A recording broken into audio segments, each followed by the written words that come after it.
বন্ধুরা, সম্পূর্ণ পর্ব দেখতে চ্যানেলটি সাবস্ক্রাইব করুন। কলেজের প্রথম দিনের ক্লাস শেষ করে যখন লাজু করিডোর দিয়ে বেরিয়ে আসছিল, তখন তার চোখে মুখে ছিল এক মিশ্র অনুভূতি। একদিকে একরাশ তাচ্ছিল্য আর অপমানের কাঁটা, অন্যদিকে বড় ডাক্তার হওয়ার স্বপ্নের হাতছানি। কিন্তু গেটের কাছে আসতেই ওর বুকের ভেতরটা কেমন যেন ধক করে উঠল। ঝিলিকের মতো একটা পরিচিত মুখ ওর চোখের কোণে ধরা দিয়েই মিলিয়ে গেল। লাজু থমকে দাঁড়ালো। ওর খুব মনে হলো ওই তো অনুভব দাঁড়িয়ে, কিন্তু তাকাতেই দেখল বড় একটা কৃষ্ণচূড়া গাছের আড়ালে কেউ যেন সরে গেল। লাজু মনে মনে হাসল। ও জানে অনুভব ওকে আড়াল থেকে আগলে রাখতে ভালোবাসে, কিন্তু নিজেকে ধরা দিতে ওর হয়তো কোথাও বাধা গাছ করছে। এদিকে অনুভবের মা, স্ত্রীর মন আজ ভীষণ অস্থির। ড্রয়িং রুমের সোফায় বসে তিনি শূন্য দৃষ্টিতে তাকিয়ে আছেন। বনলতা বেরিয়ে গেছে শপিং করার নাম করে। অনুভবের বাবা এসে স্ত্রীর পাশে বসলেন। স্ত্রীর গলায় আজ অদ্ভুত এক অপরাধবোধ। তিনি ধীর গলায় বললেন, জানো, আমার কেন যেন বারবার মনে হচ্ছে আমরা মস্ত বড় একটা পাপ করছি। বনলতার চালচলন, ওর লুকোচুরি সবই বলছে ওর মনে অন্য কেউ আছে। আর আমাদের ছেলেটা, ও তিল তিল করে নিজেকে শেষ করে দিচ্ছে লাজুর কথা ভেবে। আমি আগে লাজুকে সহ্য করতে পারতাম না, কিন্তু আজ মনে হচ্ছে লাজুই হয়তো এই বাড়ির প্রকৃত সুখ ফিরিয়ে আনতে পারত। অনুভবের বাবা একটা দীর্ঘশ্বাস ফেলে বললেন, সবই ভাগ্যের খেলা। তবে বনলতার যদি অন্য সম্পর্ক থাকেই, তবে সে সত্য সামনে আসা দরকার। আমার ছেলেটা তো শান্তিতে বাঁচুক। কলেজ ক্যাম্পাসের বাইরে তখন রোদ পড়ে আসছে। লাজু ধীর পায়ে হাঁটছে বাসের দিকে। ঠিক সেই সময় একটা চেনা গাড়ি ওর পাশে এসে ব্রেক কষল। কাঁচ নামিয়ে অনুভব হাসি মুখে বলল, কি হলো ডাক্তারবাবু, পায়ে হেঁটে কোথায় যাওয়া হচ্ছে? গাড়িতে আসুন। লাজু অবাক হয়ে তাকিয়ে রইল। পরক্ষণেই অভিমানী সুরে বলল, আপনি এখানে কেন? আপনি তো লুকিয়ে আমায় দেখছিলেন, তবে এখন সামনে এলেন যে? অনুভব মৃদু হেসে বলল, তোমার চোখ এড়িয়ে যাওয়া কি এতই সহজ? এসো, দেরি হয়ে যাচ্ছে। সুদেব হয়তো বাড়িতে তোমার ফেরার অপেক্ষা করছে। সুদেবের নাম শুনতেই লাজুর মনে একটা খটকা লাগল। সুদেব মানুষটা ভালো, কিন্তু ওর ওপর পাড়া প্রতিবেশীরা যেভাবে প্রভাব ফেলছে, তাতে লাজুর ভয় হয়। গাড়িতে বসে লাজু অনুভবের দিকে একবার তাকালো। অনুভবের চোখে আজ এক অদ্ভুত তৃপ্তি। অফিসের কাজের চাপের বদলে সেখানে এক রাশ মুগ্ধতা। অনুভব জিজ্ঞেস করল, কেমন কাটল কলেজের প্রথম দিন? কেউ কি খুব বিরক্ত করেছে? লাজু জানালা দিয়ে বাইরের দিকে তাকিয়ে শান্ত গলায় বলল, জীবনের লড়াই যখন করছি, তখন রাস্তা তো মসৃণ হবে না অনুভব বাবু। কেউ হাসছে আমার পোশাক দেখে, কেউ ভাবছে আমি এখানে কর্মচারী, কিন্তু আমার ম্যাডাম আজ আমায় আশীর্বাদ করেছেন। তিনি বলেছেন, গ্রামের মেয়েদের লড়াইটা অনেক বড়, আমি পারব। অনুভবের বুকটা গর্বে ভরে উঠল। ও মনে মনে ভাবল, এই সাহসটাই তো ওকে অন্যান্যদের থেকে আলাদা করে দেয়। এদিকে সুদেব তার মুদি দোকানে বসে একের পর এক ভুল হিসেব করছে। পাড়ার সেই কাকিমার বিষাক্ত কথাগুলো তার মাথার মধ্যে ঘুরপাক খাচ্ছে। তোর বউ আর ফিরবে না সুদেব?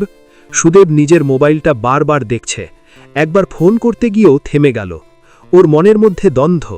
ও কি লাজুকে সন্দেহ করছে, নাকি ও নিজেকে লাজুর অযোগ্য মনে করছে? হঠাৎ করে একটা জিপ গাড়ি ওর দোকানের সামনে এসে দাঁড়ালো। বনলতা গাড়ি থেকে নামল।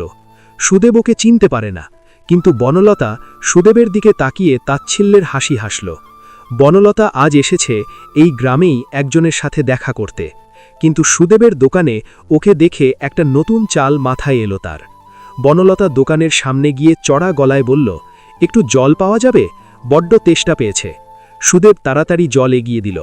বনলতা জল খেতে খেতে বলল, আচ্ছা, এই গ্রামেই কি সেই লাজুবন্তী মেয়েটা থাকে, যে কিনা ডাক্তার হতে কলকাতায় গেছে?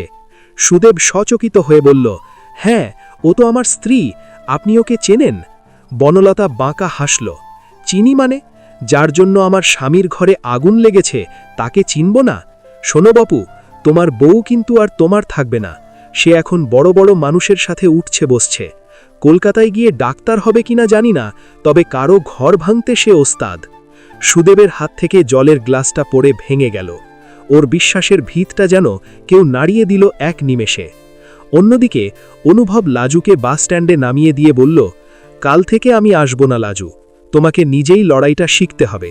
তবে মনে রেখো, আমি সব সময় তোমার এক পা পেছনেই থাকব। লাজু অনুভবের চোখের দিকে তাকিয়ে ম্লান হাসল। ও জানে এই টানটা অবৈধ নয়, এটা শ্রদ্ধার। কিন্তু সমাজ কি তা বুঝবে? বাড়িতে ঢোকার আগেই লাজু দেখল সুদেব ঘরের দাওয়ায় মাথা নিচু করে বসে আছে। লাজু কাছে গিয়ে ডাকল, ওগো শুনছ, ফিরে এসেছি। সুদেব মুখ তুলল। ওর চোখে আর জল নয়, বরং এক অজানা সন্দেহ আর ক্রোধ। সে শুধু বলল, কলকাতায় গিয়ে পড়ালেখা করছো নাকি অন্য কারোর সাথে সময় কাটাচ্ছ লাজু? সত্যি করে বলো তো, তোমার এই ডাক্তার হওয়ার শখ কেন হঠাৎ করে জাগল? লাজু আকাশ থেকে পড়ল। ও কিছু বলার আগেই দেখল দূর থেকে বনলতার গাড়িটা ধুলো উড়িয়ে চলে যাচ্ছে। লাজু বুঝতে পারল ষড়যন্ত্রের জাল বোনা শুরু হয়ে গেছে। পরদিন সকালে অনুভবের বাড়িতে এক নাটকীয় মোড় নিল। স্ত্রী অর্থাৎ অনুভবের মা নিজের ঘরের আলমারি থেকে গয়নার বাক্স বের করে আনলেন। অনুভবের বাবা অবাক হয়ে জিজ্ঞেস করলেন, এসব কেন করছো? স্ত্রী দৃঢ় গলায় বললেন, বনলতা এই বাড়ির বউ হওয়ার যোগ্য নয়। ওর ফোনে আমি কাল রাত 2টো একটা মেসেজ দেখেছি। জানো, আমি কাল গ্রামে গিয়ে সুদেবের কান ভেঙে এসেছি। ও আমাদের ছেলের শত্রু। আমি আজই অনুভবকে বলবো ওকে ডিভোর্স দেওয়ার ব্যবস্থা করতে। আর লাজু, সেই মেয়েটাকে আমি ভুল বুঝেছিলাম। লাজুই হবে অনুভবের জীবনের আসল আলো। গল্পের মোড় এখন চরম উত্তেজনায়। একদিকে সুদেবের সন্দেহ, অন্যদিকে বনলতার নোংরা চক্রান্ত। কিন্তু সবকিছুর ঊর্ধ্বে অনুভবের নীরব সমর্থন আর তার মায়ের হঠাৎ করে বদলে যাওয়া মানসিকতা কি পারবে লাজুকে ডাক্তার হওয়ার পথে এগিয়ে নিয়ে যেতে? নাকি ষড়যন্ত্রের আগুনে ছাই হয়ে যাবে লাজুর স্বপ্ন? অনুভবের মা কি সত্যিই পারবেন লাজুকে তার ছেলের পাশে দাঁড় করাতে? উত্তর মিলবে আগামী পর্বে। অনুভবের মায়ের কথাগুলো যখন অনুভবের বাবার কানে পৌঁছল, বাড়ির পরিবেশ এক মুহূর্তেই ভারী হয়ে উঠল। বনলতা তখন নিজের ঘরে বসে ড্রেসিং টেবিলের আয়নার সামনে প্রসাধন সারছিল। তার চোখে মুখে এক পৈশাচিক জয়ের আনন্দ। সে ভেবেছিল সুদেবের কানে বিষ ঢেলে সে লাজুর ফেরার পথ চিরতরে বন্ধ করে দিয়েছে। কিন্তু সে জানত না এই বাড়ির দেওয়ালগুলোরও কান আছে। স্ত্রী অর্থাৎ অনুভবের মা দরজার আড়ালে দাঁড়িয়ে বনলতার ফোনে আসা সেই মেসেজটির কথা মনে মনে আওড়াচ্ছিলেন। তার মনে হচ্ছিল এই মেয়েটি একটি জীবন্ত আগ্নেয়গিরি, যা কোনো সময় তার সাজানো সংসারটা ছাই করে দিতে পারে। পরদিন সকালে ড্রয়িং রুমে যখন সবাই ব্রেকফাস্ট করতে বসেছে, তখন অনুভব লক্ষ্য করল তার মায়ের মুখটা আজ অন্য দিনের চেয়েও গম্ভীর। বনলতা খুব স্বাভাবিক হওয়ার ভান করে বলল, অনুভব, আজ কি অফিস থেকে তাড়াতাড়ি ফিরবে? ভাবছিলাম আমরা একটু ডিনারে বাইরে যাব। অনুভব কিছু বলার আগেই তার মা বলে উঠলেন, ডিনার তো হবেই বনলতা, তবে তার আগে কিছু হিসেব নিকাশ বাকি আছে। বনলতা একটু থমকে গিয়ে হাসল। কিসের হিসেব মা? স্ত্রী টেবিল থেকে উঠে এসে বনলতার চোখের দিকে তাকিয়ে বললেন, সুদেব নামে কাউকে চেনো তুমি? বা তার মুদি দোকানটা ঠিক কোথায় সেটা কি তোমার মুখস্থ?